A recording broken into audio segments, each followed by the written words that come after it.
Halo semua, ketemu lagi di channel YouTube Rafif. Ini adalah video pertama di 2026 dan aku mau sharing tentang habit. Khususnya topiknya adalah tentang learning how to learn. Yang kayaknya masih banyak yang begitu pentingnya, masih banyak yang belum paham begitu pentingnya untuk selalu memiliki mindset belajar apapun kondisinya ya, mau lagi berada, mau lagi kaya, mau lagi miskin, mau lagi susah, mau lagi happy gitu. Bahkan ada keadaan yang paradoks sebenarnya ya, kan mungkin kita ketika memahami sesuatu itu kita mikirnya, oh ya kalau untuk memahami sesuatu supaya atau belajar sesuatu supaya efektif itu ya kita harus happy terlebih dahulu gitu. Oh happy ya, bukan happy, senang dulu, senang sama sesuatu tersebut supaya lebih mudah untuk belajarnya. Tapi tahu nggak, ada satu keadaan yang saya alami. Suatu hari saya senang mempelajari satu topik lah ya, satu topik materi, sebut saja misalnya Excel.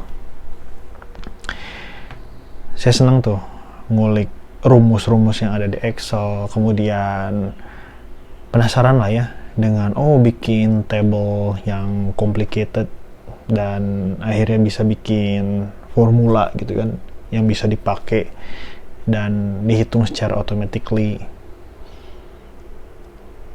Hingga suatu saat di satu titik ternyata tidak bisa bertahan lama. Artinya ya udah, karena saya senangnya tuh hanya saat itu aja gitu. Padahal secara kebutuhan skill untuk mempelajari Excel tersebut itu masih terus gitu, terus berlanjut. Makanya kan sekarang kan Excel itu sudah menjadi dasar untuk seseorang yang ingin berkarir di bidang data analis gitu ya. Makanya pada akhirnya ketika belajar atau ketika apapun itu mengandalkan kesenangan, itu memang tidak akan bisa bertahan lama.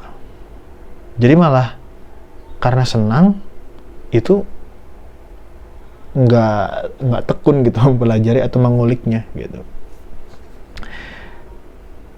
Nah begitupun, kebayang gak sih kalau misalnya kita mempelajari hal yang lain gitu ya, selain tentang hal tersebut gitu ya, tentang Excel tadi. Misalnya teman-teman lagi mempelajari tentang apa, misalnya digital marketing, terus desain atau apapun gitu ya, atau mungkin misalnya belajar komedi ya, stand up komedi juga kan sekarang dia ada kurikulumnya lah ya, ada ilmunya. Itu artinya memiliki mental untuk selalu belajar itu pada akhirnya menjadi penting. Nah kemudian yang menarik adalah saat ini kan karir aku sebagai learning designer ya. Jadi learning designer itu salah satu bidang, kalau dulu itu semua itu ditangani oleh training and development. Jadi di training and development itu kan ya biasanya yang pertama ada trainernya ya, itu yang delivery materinya gitu. Nah kemudian saat ini berkembang, biasanya yang bikin materi itu otomatis si trainernya itu sendiri. Cuman sekarang itu si trainer itu dibantu sama seorang expert yang memang spesialis untuk merancang kurikulumnya atau merancang pembelajarannya. Jadi trainer itu sekarang ada yang sifatnya memang hanya delivery aja gitu, delivery dari si materinya aja gitu. Nah learning designer ini kan pada akhirnya banyak berkaitan dengan hal-hal pembelajaran ya. Makanya ya saya pun dulu pernah menjadi seorang pengajar, dosen gitu kan. ya belajar gimana caranya bikin silabus, menstrukturkan kurikulum dan lain sebagainya gitu. Nah kalau learning designer ini kan industrinya lebih ke orang-orang umum ya. Kalau waktu jadi dosen kan lebih fokus ke mahasiswa gitu yang usianya sekitar ya 18 sampai 23 24 tahun lah gitu. Nah, dari situ saya melihat ya ada pola, terutama ketika lulus itu sepertinya ada pola yang sebutlah pola yang sulit berubah dari seseorang gitu. Kayaknya bahkan beberapa saya pernah baca beberapa artikel, orang itu pada akhirnya berhenti belajar setelah lulus kuliah atau lulus apapun lah, lulus pendidikan terakhirnya gitu. Misalnya dia ada yang mungkin tidak kuliah jadi lulus SMA gitu ya, itu berhenti belajar. Nah belajar di sini tuh dalam arti begini, dia berhenti untuk memperoleh insight yang seharusnya bisa dia pelajari, dia bisa upgrade. Karena kan apalagi di dunia kerja itu kita tidak bisa mengandalkan bahwa skill yang kita miliki saat ini gitu ya, atau ya skill knowledge gitu ya yang kita miliki saat ini itu bisa berlaku sama di nanti masa yang akan datang gitu. Apalagi sekarang kayak bahkan kita juga agak sulit gitu untuk membedakan sebenarnya mana sih yang patut untuk dipelajari ya dengan era digital yang sekarang udah AI ya. Kan kayaknya para engineer pun atau ya para IT developer gitu tuh kayaknya setiap harinya harus mempelajari hal yang baru. Tapi kadang-kadang itu juga menjadi paradoksal gitu, mempelajari terus kebaruannya tapi sebenarnya esensinya apa sih gitu. Itu kan harus ditanya tuh, esensinya tuh apa sih.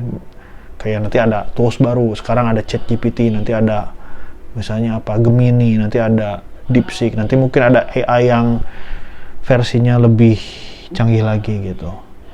Tapi dari semua itu tuh what's the point gitu? Apakah it's all about make it easier life gitu? Kan pada akhirnya tidak semua dalam aspek kehidupan itu kalau dibuat mudah itu ya menjadi menyenangkan ataupun menjadi bermanfaat gitu. Tidak semua yang mudah itu bermanfaat, tidak yang semua yang menyenangkan pun juga bermanfaat kan. Nah makanya saya menemukan fenomena bahwa ternyata sesuatu yang saya ingat ayat ini juga ya, di Al-Insyirah ya, mungkin teman-teman yang muslim hafal, fa inna ma'al usri yusra, inna ma'al usri yusra. Jadi setiap kesulitan pasti ada kemudahan. Suatu hari ini saya baca di bukunya Design for How People Learn. Suatu hari si penulis ini si penulis ini ngambil dari ada studinya seseorang lah gitu. Nah studi ini ceritanya ya settingnya sebuah kelas gitu ya, ada training atau apa. Ada satu slide yang menunjukkan sebuah instruksi atau ya istilahnya petunjuk lah, instruksi gitu. Sebutlah instruksi untuk gimana caranya kalau Anda merasa ingin relax selama beberapa menit gitu. Nah yang satu itu fontnya itu pakai font yang standar gitu ya, kayak Arial atau apapun gitu. Ya intinya mudah dibaca gitu. Nah, yang satu lagi itu pakai font yang pakai huruf agak bersambung. Yang dimana huruf agak bersambung ini butuh effort gitu untuk membacanya. Dan ternyata apa namanya?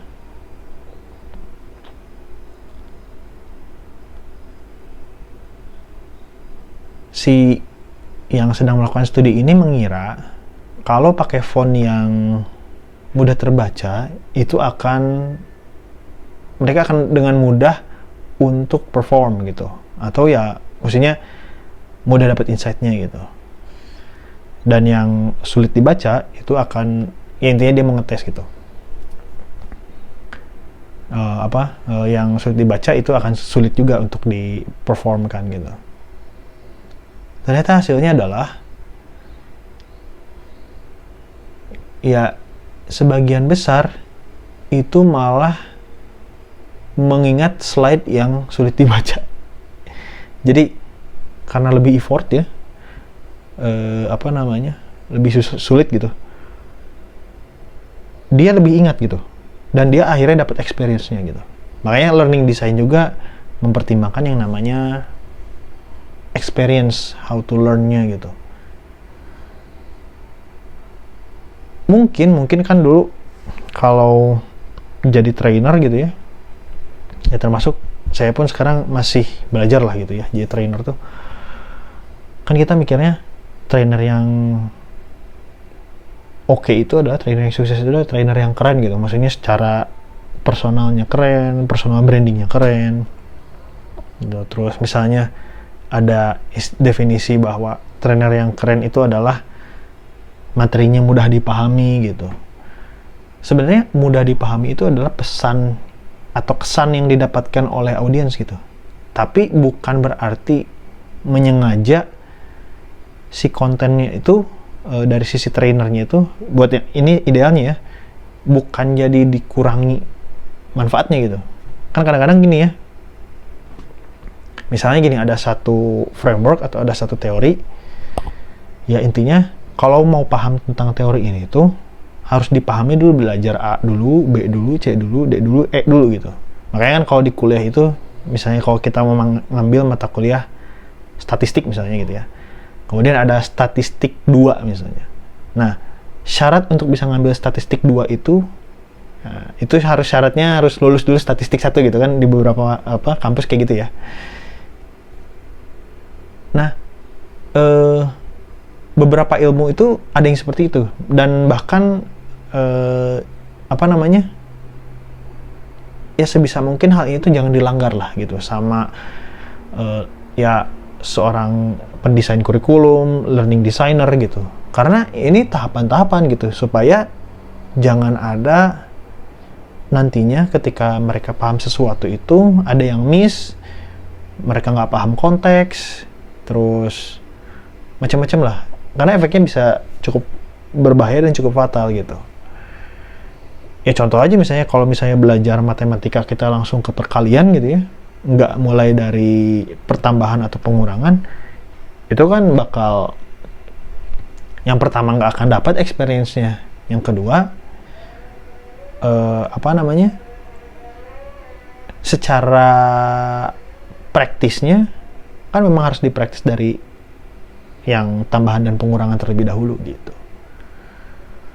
Nah, balik lagi ke yang tadi case-nya, seringkali si trainer ini yang harusnya belajar A, B, C, D, E itu dia langsung berusaha disimplifikasi gitu.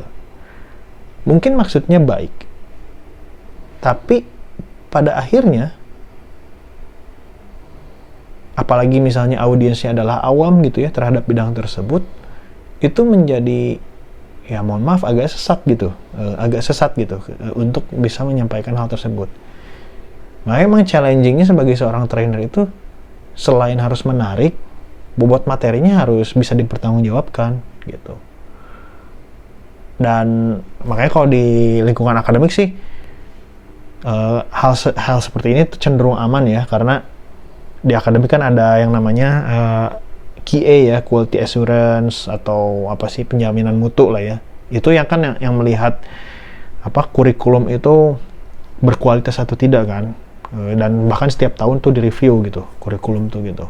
Apakah sesuai dengan, kalau apa namanya, di Kemendikbud itu ada Kemendikbud dan apa ya, sekarang lembaga akreditasi lah ya. Itu kan ada SKKNI, ini tuh memenuhi level berapa keilmuannya dan sebagainya. Tapi kan kalau trainer, tergantung trainer juga. Mungkin ada trainer yang sifatnya memperkenalkan dulu misalnya keilmuan A gitu ya, jadi mungkin dia materinya nggak akan terlalu berat. Tapi ada juga trainer yang memang sifatnya trainer sebutlah rutinan lah ya, atau yang dia sering kali bikin training yang sifatnya series gitu atau staging gitu. Nah ini mungkin saya lebih mengkhususkan ke trainer yang staging ini gitu, yang rutin menjadi seorang trainer. Dia sebaiknya ya belajar dari akarnya juga gitu, untuk misalnya ya training untuk problem solving gitu, kondisinya seperti apa, konteksnya seperti apa, tapi alangkah baiknya dipelajari juga akarnya seperti apa problem solving tuh gitu. Makanya nah itu akhirnya menjadi insight buat saya sih, bahwa ternyata kita juga perlu untuk ketika mempelajari sesuatu itu kan bahasanya mah mengosongkan gelas gitu ya. Cuman masalahnya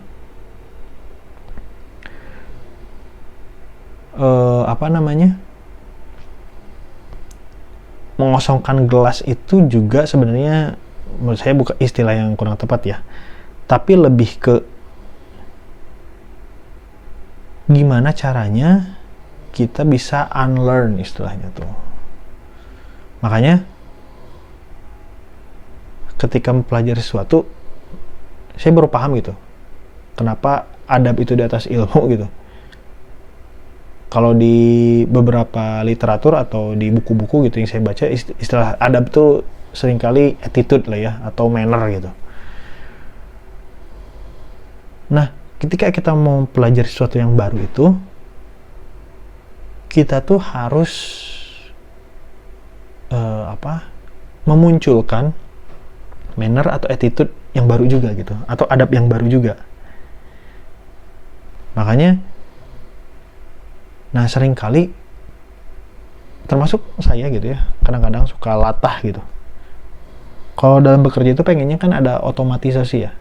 Ya maksudnya gini, dari jam, contoh misalnya bangun pagi, habis sholat subuh, habis mandi, makan, seringkali karena anak masih kecil gitu ya, mandiin anak dulu gitu. Pengennya misalnya dari jam 8 itu udah langsung ngerjain, udah tahu gitu ada kerjaannya, ada to-do list-nya kan, A, B, C, D, E. Nah kadang-kadang ada di suatu hari yang mengharuskan tidak bisa terotomatisasi gitu hal tersebut tuh. Jadinya nah kadang-kadang dari sisi diri yang saya yang lain itu komplain lah, mengeluh gitu atas ya, maksudnya tuh aduh ini harusnya bisa nih dikerjain gitu, ini harusnya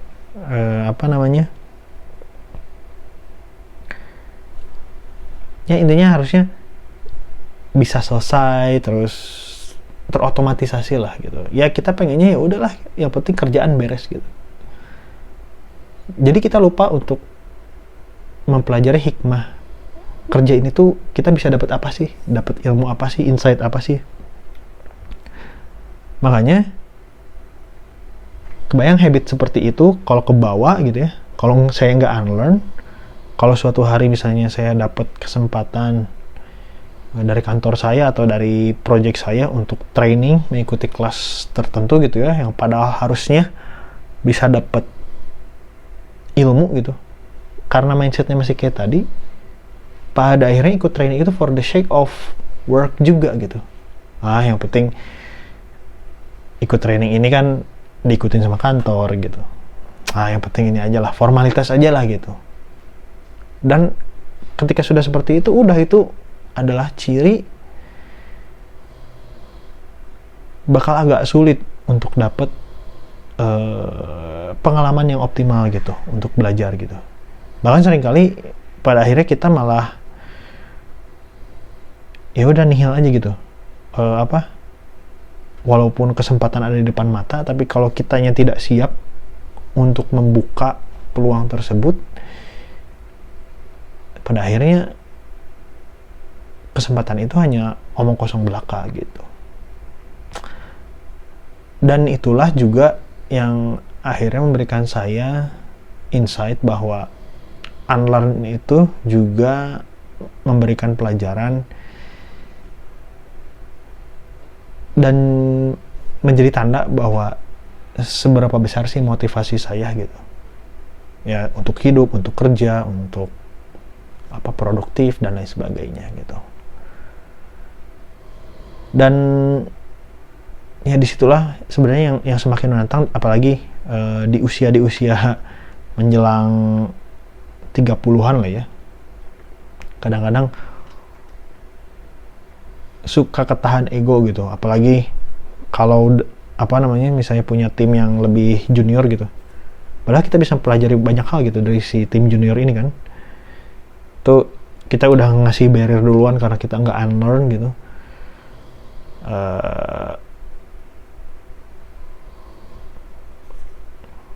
Akibatnya bisa agak fatal sih gitu. Karena ya mungkin saya yang pertama malah jadi arogan, yang kedua saya nggak sadar akan menanamkan dalam jangka panjang saya menjadi tidak relevan lagi terhadap zaman gitu. Makanya penting banget untuk unlearn, makes your habit, unlearn will make your habit relevan juga sih sebenarnya gitu. Gitu aja sih sharing di video kali ini. Mungkin teman-teman juga boleh sharing pengalaman ketika learning how to learn-nya teman-teman itu seperti apa sekarang gitu ya kondisinya, dan apakah mengalami hal yang sama gitu kayak saya, atau ternyata teman-teman punya insight yang lain. Nanti boleh share aja di kolom komentar gitu, atau boleh DM juga via Instagram, barangkali punya insight, punya topik yang menarik, kita bahas gitu, dan kita DM-an aja gitu. Oke, sampai ketemu lagi di video selanjutnya.